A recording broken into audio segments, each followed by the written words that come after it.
Good morning, everyone. Today we're going to look at how to download and install the Android version of the Customs Declarations app developed by the UPU. So the very first step is to locate the Google Play Store application on your Android device. This is an application that should come pre-installed on your Android device. So I will simply click it to open the Play Store itself. You will see that at the top of the application you have a search box in which you will capture the name of the application that you're looking for. So in our case it's Customs Declarations.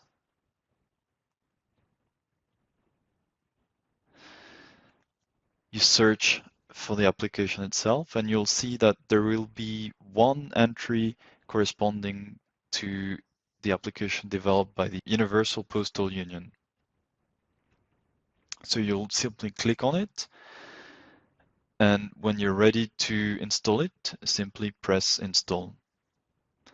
It will take a few seconds or minutes to download the application, and immediately afterwards and automatically Android device will install the application.